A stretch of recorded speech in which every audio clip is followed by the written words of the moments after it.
Chairman all Karachi ताजिर इत्तेहाद अतीक मीर साहब हमारे साथ मौजूद हैं। बहुत शुक्रिया आपके वक्त का। ये जानना चाहूँगा कि ताजिर दोस्त ये जो स्कीम आ रही है जिसके तहत आपके होलसेलर्स और रिटेलर्स को टैक्स नेट में लाया जाएगा, उनकी लाजमी रजिस्ट्रेशन कराई जाएगी, तो इनिशियली क्या आप इसके ऊपर रिएक्शन देंगे मीर साहब?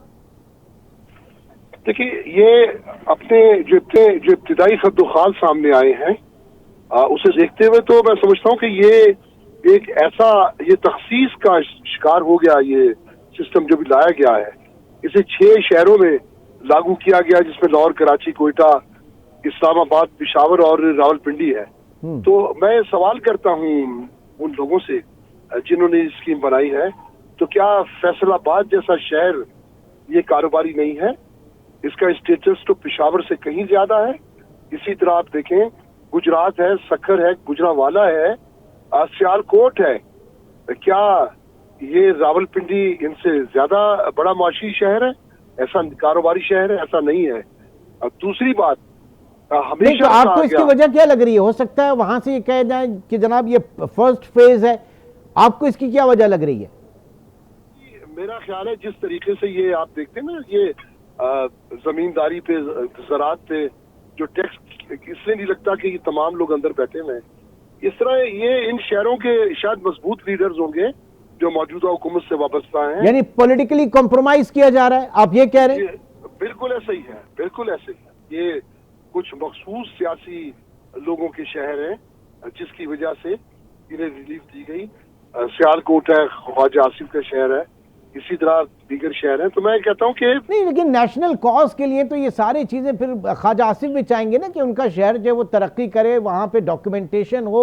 ये तो जितनी भी फिर तिजारती तंजीमें हैं ये सब मतलब इनके अपने मफादात अपनी जगह पे हैं, कोई नेशनल कॉज कोई नहीं है इनके लिए। मैं आपके लिए भी अब मुझे ये लफ्ज कहना पड़ेगा क्योंकि आप भी मुखालफत करते हैं जनाब, फिर टैक्स नेट के अंदर ताजिरों ने नहीं आना, तो आप लोगों के लिए कौमी मफाद कुछ नहीं है फिर क्या? इमरान भाई हमेशा इस बात की हिमायत की है कि आप ताजिरों के साथ बैठें, स्टेक होल्डर से मुशावरत करें। ये चैम्बर फेडरेशन किस मरज का इलाज है? आप क्यों इनसे बात नहीं करते? मुझे बताइए। ये आपने एक ताजिर दोस्त पॉलिसी लेकर आए हैं, आपने किसी मुल्क के चैम्बर से इस सिलसिले में राय मांगी? क्या वो इस बात का इदराक नहीं रखते? क्या मुल्क के मईशतदान मुकामी हालात से वाकिफ नहीं है? क्यों अमेरिका से पॉलिसी आती है? क्यों IMF को पूरा अख्तियार दे दिया गया? आप देखें ये कैसी पॉलिसी है। हमेशा की तरह आपने 95% ताजिरों को पता ही नहीं है कि क्या नाफिज होने जा रहा है। तो ये इस तरह से अगर पॉलिसी आएगी तो फिर आप हमें तो बुरा ना कहें, हम तो चाहते हैं कि बैठ के बात हो तो काबिल अमल पॉलिसी आए। नहीं, एक ऐसी कैसी बात है कि जो जनाब ये 7 दिहाइयां गुजर गई, 75 साल गुजर गए और कोई बैठ के बात ही नहीं हो पा रही है इस मुल्क में। अगर कोई सैलरीड क्लास फंस गया है टैक्स नेट के अंदर तो वो फंसा हुआ ही है, जो बाहर हैं वो बड़े मजे से बैठे हुए हैं। तो ये किस तरह का आप लोगों को वो चाहिए, प्लेटफॉर्म चाहिए, किस तरह की बातचीत चाहिए भाई? देखिए, मैं एक बात आपको बता दूं, इसके अलावा कोई दूसरी बात नहीं है कि कोई मजे में नहीं है।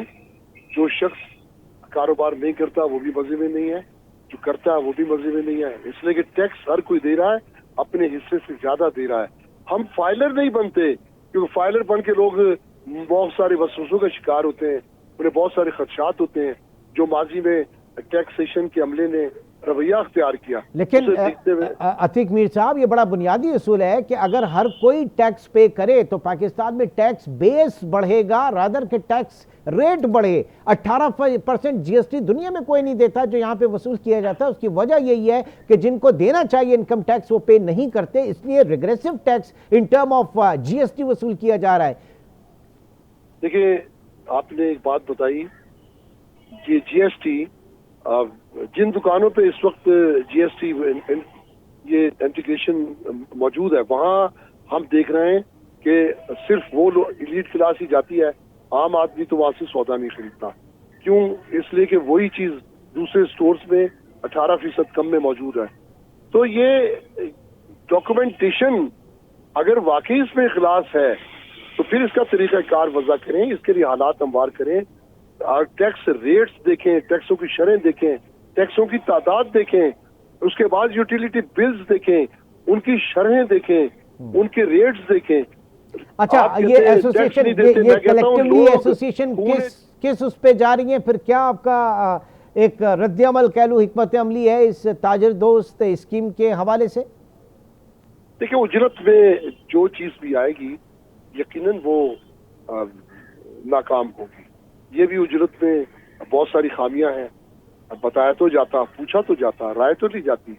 माजी में ऐसा हुआ भी है कि बाज मरतबा राय दी गई, लेकिन ऐसी क्या कबात थी कि आपने स्टेक होल्डर्स को इस लायक यानी नहीं असल समझा। मामला यही है कि स्टेक होल्डर्स को ऑन बोर्ड लेकर जो है वो आगे बढ़ा जाए। ज़ाहिर के पॉलिटिकल कैपिटल भी हैं ये तमाम ताजिर, होलसेलर, रिटेलर, एक बहुत बड़ा पॉलिटिकल कैपिटल है। और फिर सवाल यहाँ पे यूँ इसलिए उठ रहे हैं कि जनाब अगर पहला फेज़ है तो पहले फेज़ के अंदर फैसलाबाद जो है उसको एग्जम्पशन क्यों दी गई है? पाकिस्तान का तीसरा बड़ा शहर और पंजाब का दूसरा बड़ा शहर, इकनॉमिक एक्टिविटी, इकनॉमिक हब, उसको भी इसमें शामिल किया जाना चाहिए था।